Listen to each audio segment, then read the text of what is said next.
Sa mga mahilig kumain ng noodles, abay, konting tipid mga kapuso dahil nagmahal ang presyo nito. Pero ang masarap na i-partner naman sa noodles na tinapay, asahan daw na bababa ang presyo sa mga susunod na araw. Balitang tinutukan live ni Jet Arceliana.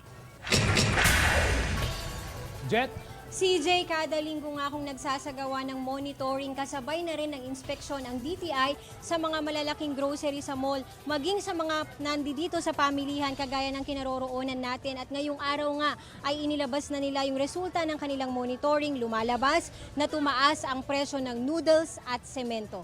Narito ang detalye. Hindi ba nawawala sa inyong mga pinamili o listahan ng grocery ang noodles? Konting higpit ng sinturon ang abiso ng DTI. Base kasi sa monthly monitoring report nila na epektibo ngayong araw, nagtaas ng halos 3% ang dalawang brand ng noodles. Kasi yung ng mga anak ko palagi almusal, ng mga bata lalo yung pansit canton.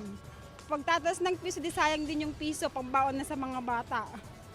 Dahil sa mataas na demand ang pagtaas ng presyo ng noodles.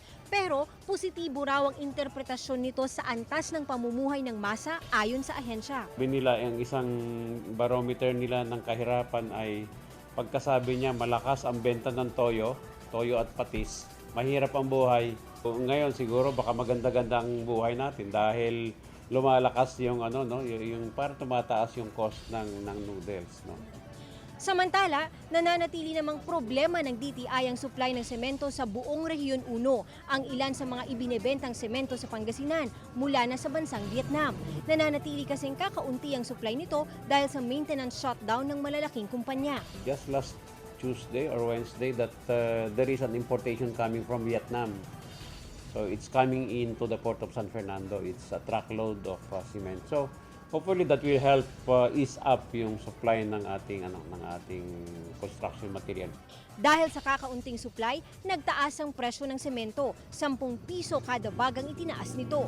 In fact, pagka nag-shutdown yung mga planta, di sasabihin ng mga truckers, yung mga retailers, wholesalers, nakapila kami doon ng ilang araw. Normally, ina-attribute nila doon. So, kung nakapila sila ng ilang araw doon, 3 days, 5 days, definitely may cost, di ba?